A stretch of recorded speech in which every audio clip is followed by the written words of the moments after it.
శ్రీవారి కారం, శ్రీవారిని ప్రేమించే వారి కోసం. శ్రీవారి spices, chilli, turmeric, coriander powder. శ్రీవారి కారం, శ్రీవారిని ప్రేమించే వారి కోసం. It's clear. ఆఖరికి ఈ దేశంలో ఉన్న అత్యున్నత న్యాయస్థానం సుప్రీంకోర్టు కూడా క్లారిటీగా చెప్పేస్తుంది. రాష్ట్రపతి గవర్నర్లకు బిల్లుల విషయంలో ఎలాంటి గడువు విధించలేమని సుప్రీం రాజ్యాంగ ధర్మాసనం స్పష్టం చేసింది.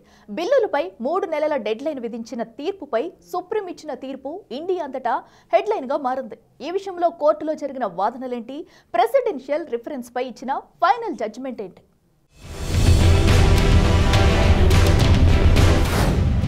రాష్ట్రపతి గవర్నర్లకు గడువుపై కీలక తీర్పు. కోర్టులు గడువు నిర్దేశించలేవన్న సుప్రీంకోర్టు. రాష్ట్రపతి గవర్నర్లకు బిల్లుల ఆమోదం విషయంలో కోర్టులు గడువు నిర్దేశించలేవని సుప్రీంకోర్టు కీలక తీర్పు వెలువరించింది. ప్రెసిడెన్షియల్ రిఫరెన్స్ కేసులో సుప్రీంకోర్టు రాజ్యాంగ ధర్మాసనం తమ అభిప్రాయాన్ని స్పష్టం చేసింది. గవర్నర్లు బిల్లులు సుదీర్ఘకాలం ఆమోదించకుంటే రాజ్యాంగ కోర్టులకు న్యాయ సమీక్ష అధికారం ఉంటుందని తెలిపింది. తాము గవర్నర్కు పరిమితమైన సూచనలు మాత్రమే ఇవ్వగలమని చెప్పింది. రాష్ట్రాల శాసనసభలు ఆమోదించి పంపిన బిల్లులకు ఆమోదం తెలిపే అంశంలో సుప్రీంకోర్టు కీలక వ్యాఖ్యలు చేసింది. ఈ విషయంలో రాష్ట్రపతి గవర్నర్లకు కోర్టులు గడువు విధించడంపై రాష్ట్రపతి ద్రౌపది ముర్ము సంధించిన 14 ప్రశ్నలపై అత్యున్నత న్యాయస్థానం సమాధానమిచ్చింది. పెండింగ్ బిల్లుల ఆమోదం కోసం రాష్ట్రపతి గవర్నర్లకు గడువును విధించడం తగదని సిజేఐ జస్టిస్ బిఆర్ గవాయ్ నేతృత్వంలోని రాజ్యాంగ ధర్మాసనం స్పష్టం చేసింది. అయితే కారణం చెప్పకుండా గవర్నర్లు బిల్లులను వెనక్కు పంపలేరనే విషయం కూడా గుర్తు చేసింది. ఈ మేరకు ఇదే అంశంలో గతంలో డివిజన్ బెంచ్ ఇచ్చిన తీర్పుని సిజేఐ ధర్మాసనం పక్కన పెట్టింది. బిల్లుల ఆమోదం విషయంలో గవర్నర్కు రాజ్యాంగపరంగా 3 ఆప్షన్లు మాత్రమే ఉంటాయి. ఒకటి, అసెంబ్లీలు ఆమోదించి పంపిన బిల్లులకు సమ్మతి తెలపటం. మరొకటి, తగిన కారణం చెప్పి బిల్ని రిజర్వ్లో పెట్టడం కానీ రాష్ట్రపతికి పంపటం కానీ చేయాల్సి ఉంటుంది.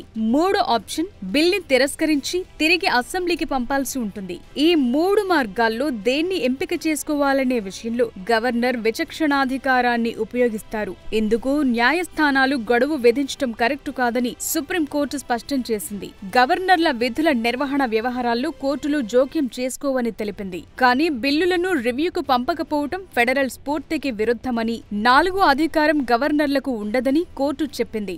ఆర్టికల్ 200 కింద గవర్నర్ విచక్షణాధికారం అంటే బిల్లు తిరిగి వెనక్కు పంపటం కానీ రాష్ట్రపతికి రిజర్వ్ చేయటం మాత్రమేనని సుప్రీంకోర్టు గుర్తు చేసింది. నిరవధిక ఆలస్యం జరిగితే న్యాయ సమీక్ష పరిధిలోకి వస్తుందని చీఫ్ జస్టిస్ గవాయ్ నేతృత్వంలోని రాజ్యాంగ ధర్మాసనం స్పష్టం చేసింది. గవర్నర్ బిల్ను రిజర్వ్ చేసిన ప్రతిసారి రాష్ట్రపతి సలహా తీసుకోవాల్సిన అవసరం లేదని తెలిపింది. బిల్లులో స్పష్టత లేకుంటే సలహా అవసరమని భావించినప్పుడు మాత్రమే సుప్రీంకోర్టు సలహా తీసుకోవాలంది. ఆర్టికల్ 200 కింద గవర్నర్ అనుమతి లేకుండా అసెంబ్లీ రూపొందించిన చట్టం అమల్లోకి రాదు. ఆర్టికల్ 200 కింద గవర్నర్ శాసనసభ పాత్రలను మరొక రాజ్యాంగ వ్యవస్థ భర్తీ చేయదని తెలిపింది సుప్రీం ధర్మాసనం. బిల్లుల ఆమోదంపై రాజ్యాంగంలో ఎలాంటి కాలపరిమితి లేదు. ఆర్టికల్ 200 కింద అధికారాలను వినియోగించడానికి కాలపరిమితి నిర్దేశించడం సరికాదని, చట్టాన్ని రూపొందించే ప్రక్రియలో సమతుల్యత కోసమే ఆర్టికల్ 200, 201 ఏర్పాటు చేశారని సుప్రీంకోర్టు అభిప్రాయపడింది. ఆర్టికల్ 200 కింద గవర్నర్లకు విచక్షణాధికారం ఉన్నప్పటికీ దాన్ని అపరిమితంగా వినియోగించలేరంది.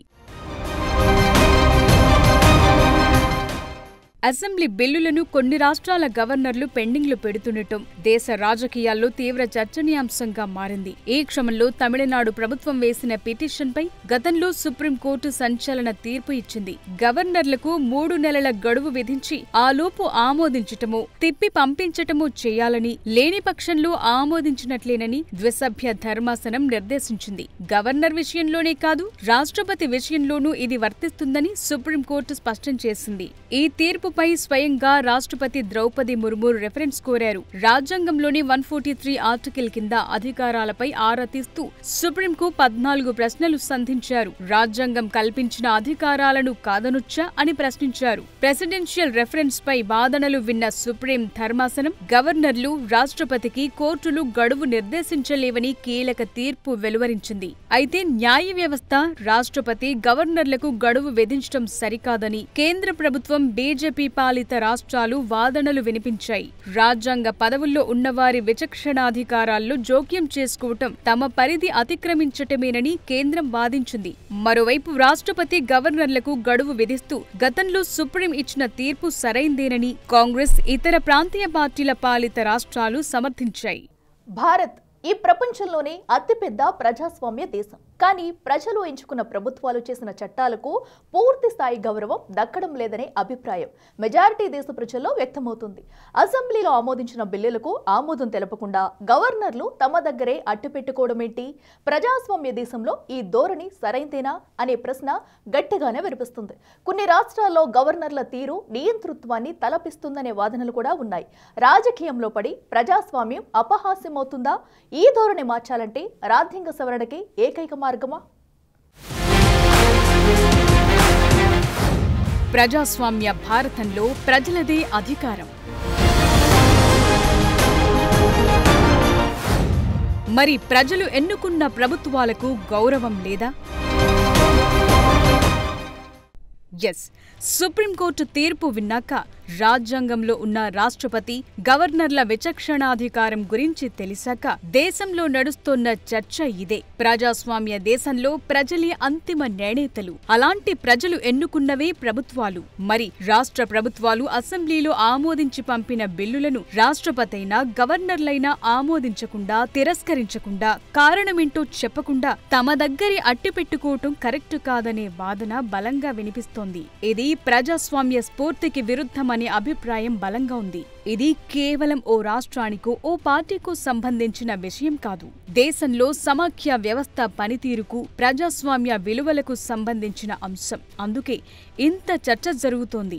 బిల్లుల ఆమోదం విషయంలో రాష్ట్రపతి, గవర్నర్లకు ఎలాంటి కాలపరిమితి లేకపోవటం మీదే ఇప్పుడు అనేక అభ్యంతరాలు వ్యక్తమవుతున్నాయి. ఎందుకంటే గవర్నర్లను ప్రజలు నేరుగా ఎన్నుకోరు, కానీ కేంద్ర రాష్ట్ర ప్రభుత్వాలను ప్రజలే ప్రత్యక్షంగా ఎన్నుకుంటారు. అలాంటప్పుడు ప్రజలు ఎన్నుకున్న ప్రభుత్వం ఆమోదించిన బిల్లులపై తమ నిర్ణయం చెప్పకుండా గవర్నర్లు తొక్కిపెట్టడమేంటి అనేది ఇప్పుడు వినిపిస్తున్న బిగ్ క్వశ్చన్. ఇది ఖచ్చితంగా నియంతృత్వ ధోరణిని తలపిస్తోందనే చర్చ దేశవ్యాప్తంగా మొదలైంది.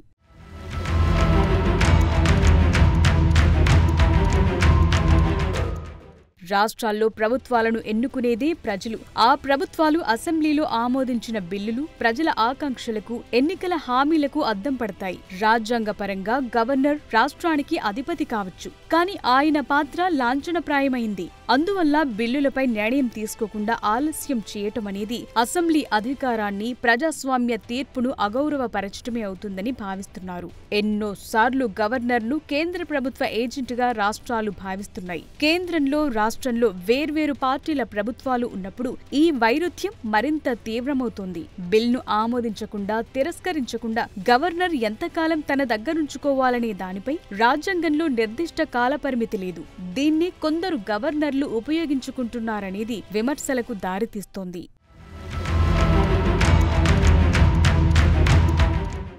రాష్ట్రాల గవర్నర్లను నియమించేది కేంద్ర ప్రభుత్వం. కేంద్రంలో ఇప్పుడు ఎన్డీఏ ఉండొచ్చు, తరువాత యూపీఏ రావచ్చు. ఈ రెండు కాకపోతే మరో ఫ్రంట్ గాని, ఇంకొక అలయన్స్ గాని అధికారం చేపట్టొచ్చు.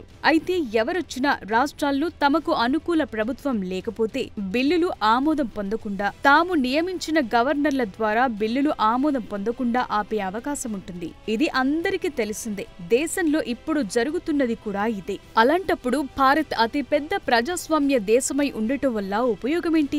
దశాబ్దాలుగా ఇదే ధోరణి కొనసాగుతూ ఉంటే ప్రజలు ఎన్నుకున్న ప్రభుత్వాలకు అర్థముంటుందా? ప్రజాస్వామ్య దేశంలో ప్రజలదే అధికారమనే మాటలన్నీ చెప్పుకోవటానికి తప్ప ఆచరణలో సాధ్యం కాదనే విషయం అర్థమవుతోంది కదా. అందుకోసమే తమిళనాడు లాంటి రాష్ట్రాలు బిల్లుల ఆమోదం విషయంలో గవర్నర్లకు నిర్దిష్టమైన గడువు ఉండి తీరాల్సిందేనని సుప్రీంకోర్టు తలుపు తట్టాయి.